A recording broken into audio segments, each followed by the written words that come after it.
Alright. Agafilime kacu tugatangiriye ahangaha. Ni babiri bari mu bwato. Nuko muri ako kanya umusore ahita abaza umukobwa ati ese washyingiranwa nanjye? Umukobwa rwose biramurenga, nawe urabizi abakobwa ibintu bigira ati oh mana, ati yego rwose nabyemeye ngo mbega ukuntu ari kiza, how beautiful is, ati rwose impeta ni nziza ndayikunze. Muri ako kanya ariko umuhungu akimara guhereza umukobwa hano impeta, ubwato bari mu bwatangiye kumera nkaho bubura balance rwose butangira kwicugusa. Nuko umugabo abwira hano umukobwa ati ese habaye iki? Ati nanjye ntago mbizi. Ubwato bukomeza kwicugusa rwose batazi biri kujya mbere ahangaha. Ese ni giki kirimo kiracugusa buno bwato? Ni umuhungu wari waje gupropoza rwose umukobwa hano kukirwa. Muri ako kanya rwose ubwato bukiri kwicugusa, ya mpeta wa mukobwa bari bamwambitse yahisigwa mu mazi. Bagenzi murabe mureba, ese bigenze gute? Dore uburyo ki umukobwa rwose ataha impeta mu mazi, umuhungu yari amaze kumupropoza. Nuko umuhungu aravuga ati asike, ati rwose ibi bintu ni ibiki bibaye? Ati wabuzi uburyo kino mpeta yarihenze? Ati genda uyizane, iyi mpeta rwose yari yamenze nari nayiguze amafaranga menshi, none dore wowe uyitaye mu mazi. Umukobwa ubwato burinyeganyeje ariko impeta yitegwa rwose mu mazi nawe mu buryo atazi. Nuko ahita avuga ati reka nze ndebe ukuntu nayizana. Nuko rwose batangira kureba hano hejuru. Muri ako kanya bakiri kureba mu mazi aho ngaho, hahise hava umusore umeze nka marayika rwose, ahita ava mu mazi. Niba yari ari mu mazi, niba yari ari mu biki, ahita arebana n'uyu mukobwa, kumbe azanye ya mpeta ariko ayifite, uri kubona ahantu ayifite rwose ni mu kanwa. Yahise ayihereza hano umukobwa mw'ubu buryo, bahita basomana. Ntabwo hano umuhungu twari twamumenya, bahise basomana. Muri ako kanya umukoboyi nyine nawe ahita profita kino cyane ahita gisoma. Nuko n'umugabo ari uri hano ahita amubwira ati niko kintu, ati rwose vaye hanga, ati ibi nibi kirimo urakora? Ati yarari kumimeta. Niko n'umuhungu yahise, nuko n'umukobwa amubwiye. Nuko n'umuhungu aramubwira ati ahubwo akagombye kunshimira kuba mbazaniye impeta yanyu, rwose yari itakaye kandi wari uri kuvuga ko wayiguze amafaranga menshi. Ati ati nkushimira, ati urakoze wa muhungu we, ati urakoze, ati ariko urabizi naguhereza n'ibindi rwose birenze, ati naka ngaka rwose nako ndakaguhaye. Muri ako kanya wa mugabo rwose yahise ajugunya wa mukobwa yari arimo propoza mu mazi. Bitewe n'iki? Bitewe n'uko uno mukobwa asomye uno muhungu rwose kandi uyu mugabo ari kumupropoza. Nuko uyu mukobwa aravuga ati ntabwo nashobora koga rwose, mu ntabare naruhama, ntabwo nzi koga. Nuko ikigabo kiramubwira ati wakagombye kubitekerezaho rwose mbere y'uko ugira iyo mico yo kuba wasomana n'uyu muhungu, kandi ndi hano ndi nka fiance wawe, nkaba naje kugupropoza. Kita cyatse ubwato aho ngaho, kita kigende kibasiga ahangaha rwose. Ni ahantu ku kirwa hatari abantu ndetse nta n'umuntu n'umwe uhari, nta na transport baba bafite kugira ngo babashe kuba bava ahangaha. Uyu mukobwa n'uyu mugabo ari wamuzanye, none dore amusize ahangaha ku kirwa. Bagenzi murabe mureba ibya filime. Iyi ni Marvin Recap Movie, jye mubana umunsi ku munsi. Ni Gavi, kanda buto ya subscribe ubundi tufungura akazogera tujye tubana umunsi ku munsi. Niba wakunze kano gafilime uze kugasharinga inshuti zawe mubana cyangwa se mukorana umunsi ku munsi. Abangaba rwose bahise baza ahangaha, umuhungu afata umukobwa aramubwira ati nagufashe rwose, nagufashe, rekeraho gukomeza kwinyeganyeza, tutaza gupfira mwaya mazi. Nuko rwose umuhungu hano yahise arohora umukobwa atazi. Nibwo bwa mbere bari bahuye. Ni umukobwa ari wizeye rwose kukirwa we na sheri we baje gupropoza, yaje kumupropoza kugira ngo arebe niba bazabana, ariko birangiye nabi rwose. Birangiye sheri wagiye ndetse amusiga ahangaha, amusiga n'umuhungu batazi ahantu rwose. Turi kubona ko ari ku mazi rwose, ni ku nyanja, ni Gisenyi ku mazi.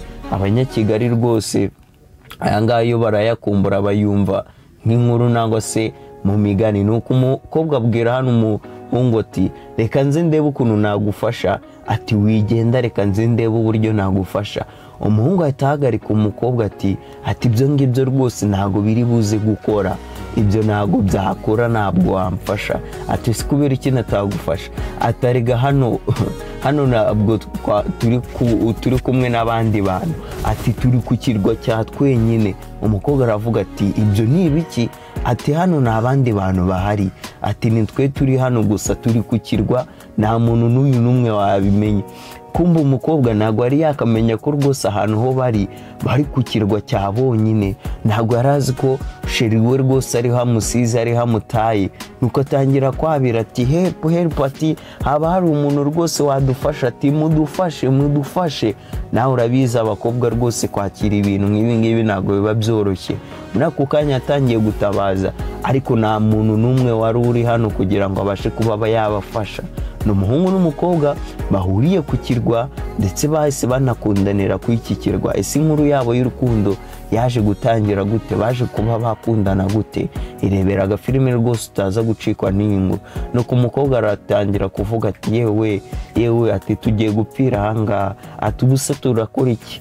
Ati turibuze gupfira ahantu pe, reba hano hantu nta bantu bahari, nta bwato dufite, nta transport, ati rwose ibi bintu rwose turibuze kubipfiramo. Nuko umukoboyi hano rwose ni umutipe bahuriye mu mazi, wari uri koga mu mazi, umutabariye impeta, ariko birangira nabi. Aramubwira ati nta kintu kiri buze kuba rwose, nta kintu kiri buze kuba, wigira ubwoba. Ati ngende buze gushaka uburyo ki ibi bintu twabikemura. Ati reka nzi ngewe ubundi ntangire rwose shaka uburyo ki twakubaka hano hantu, ubundi dushaka udukoresho tumwe na tumwe turebe ko twatangira kubaho. Ni ukwipapa bakanimama rwose, kuko hano ni ku kirwa, nta bandi bantu bahari, ndetse nta n'undi muntu uhari usibye abangaba bombi rwose. Umuhungu hano yatangiye gukoramo rwose, atangira abwira umukobwa yuko agiye kuba yareba utuntu twakora ku iki kirwa kugira ngo babashe kuba bakibamo. Umusore rwose ari ahangaha ku batanzi, nanga ishusho yanjye ni nk'uyu musore kabisa uri ahangaha. Niba habonye uno musore ukuntu ameze, nanjye ubwo gutya nikomeze. Abantu bose batanze.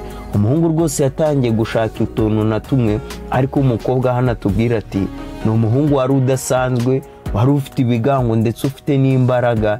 Yari ari mwiza ku buryo ki buri mukobwa wese yakwifuza kuba yakundana nawe. Ati nanjye mu buryo natazi nasanze natangiye gukundana n'uyu muhungu. Ese bakundanye gute?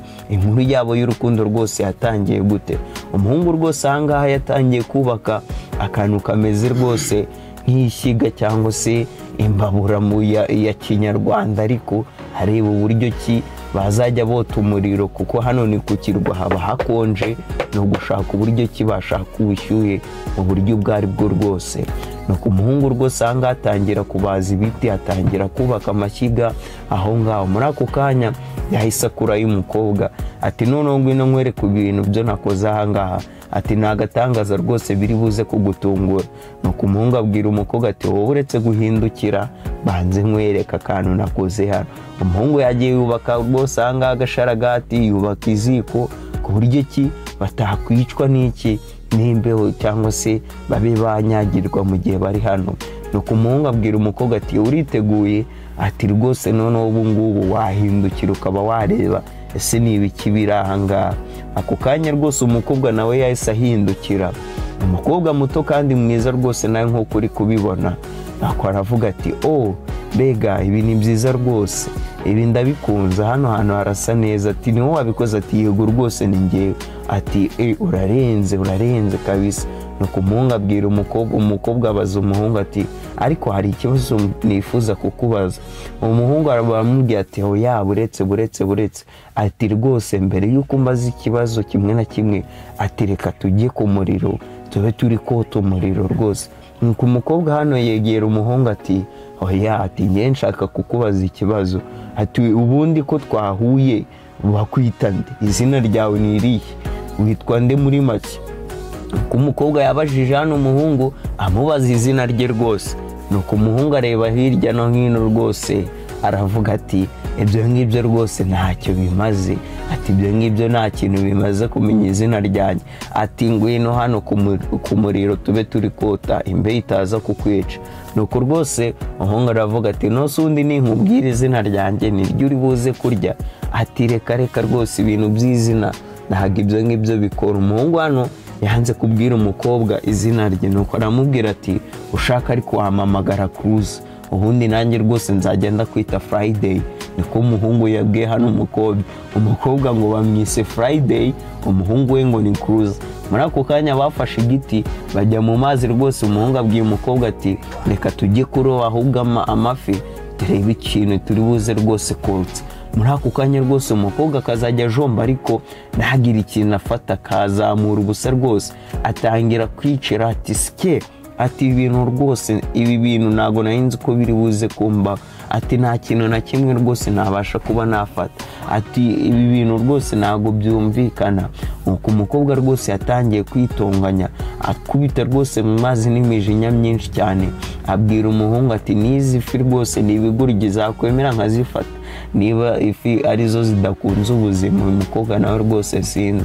Nuko rwose umukobwa atangira kubwira umuhungu ati umuhungu ubu narinzi ko ndi buze kuba ndi ku kirwa ndahantu heza nashyingiranywe rwose nawe uriya muhungu, ni umuhungu ufite amafaranga, ni umusore wari ukize, twari dukundanye igihe, none dore ndahangaha rwose ndi njyenyine, ndi muri iyi mikino imeze nkaho rwose ari iy'ubucucu, ngo ndi gufata amafi nabuze icyo ndya, ndi hano njyenyine nta kintu cyo gukora. Ati buriya umuhungu rwose yari agiye kumpa ubuzima bw'inzozi zanjye, none dore ndi hano ku kirwa, ikirwa nacyo kitameze ukuntu, kiriho ibintu rwose bidasanzwe nk'ibi ngibi.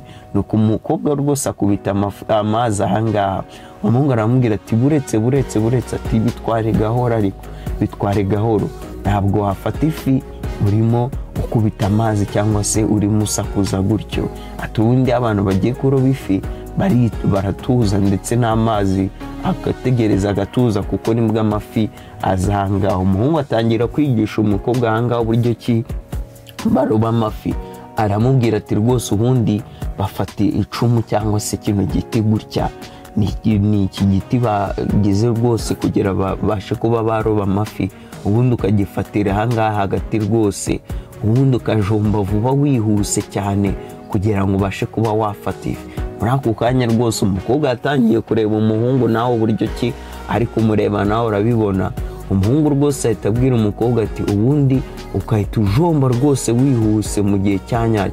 Yahise ajomba ahangaha umuhungu rwose, mu kujomba bahise bakuramo ifi, tayari icyo kurya cy'uyu munsi kirabonetse. Nuko umukobwa aravuga ati mana uzi uko bikora, ati yego rwose, ubundi ifi ni ugutuza, ubundi ugategereza ko iza ahangaha. Muri ako kanya ifi bahise bayifata abantu bombi rwose, icyo gihe cyo kuyifekenya ahangaha rwose urayibona barimo barayotsa ahangaha.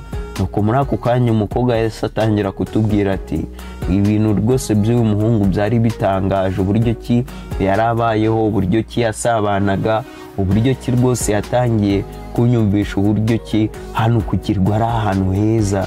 Nanjye ntangira kubibona koko, ntangira kuba mu buzima nisanzuye, nkakora buri kimwe cyose nshaka, ntangira gufiringa kino kirwa njyewe n'uyu muhungu twari duhuriyeho.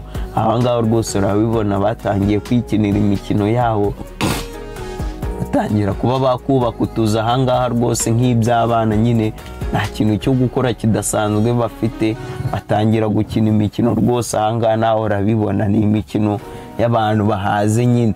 Uri kubona ko babanje kwitamo ifi mbere yo gukina, ubundi barangije kurya babanza gukina, naho mwebwe mujya gukina mutanariye nta n'iki rwose.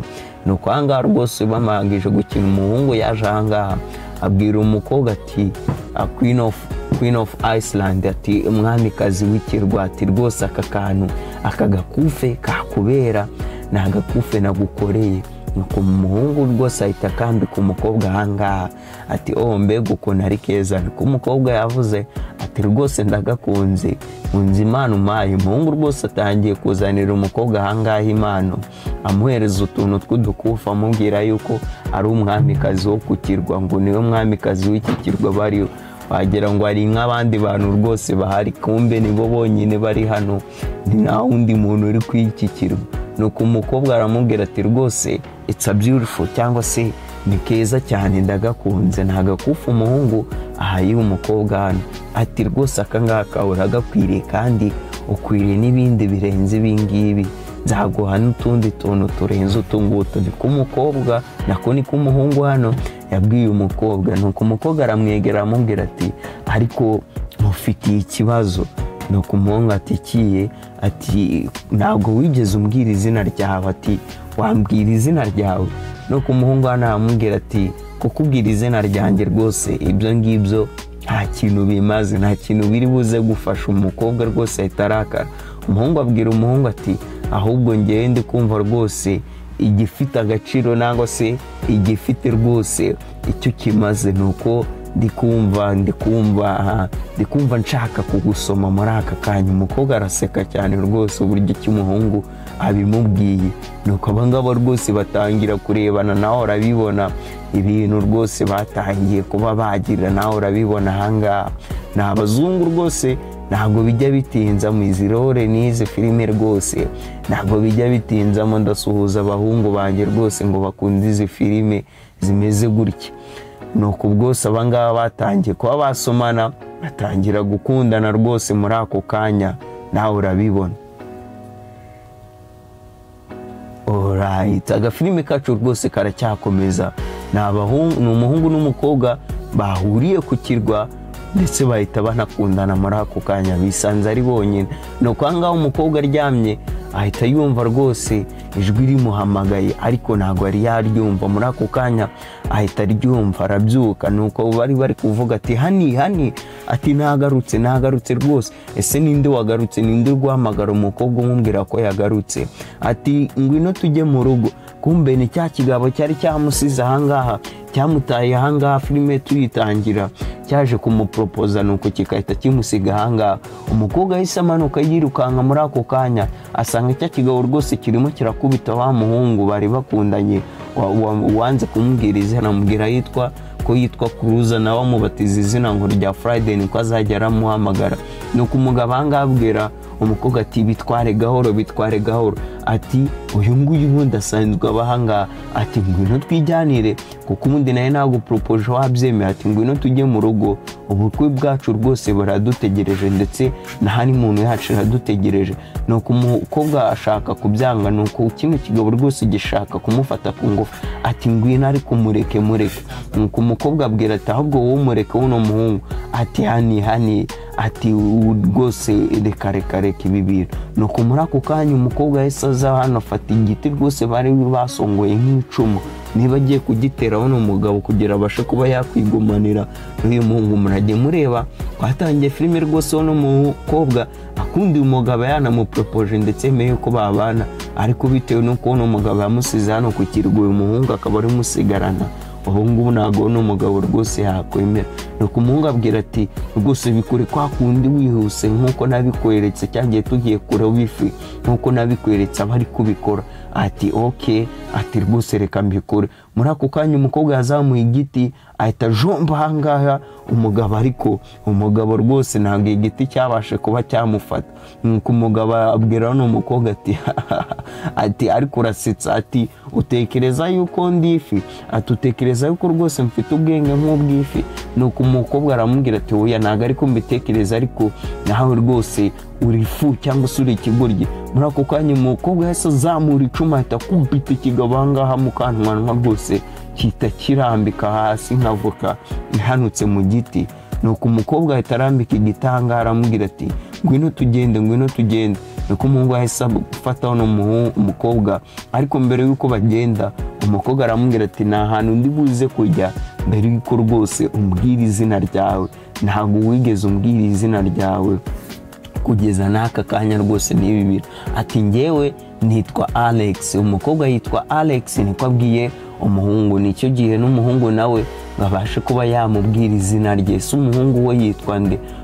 Umuhungu naravuga ati nanjye nitwa Alex.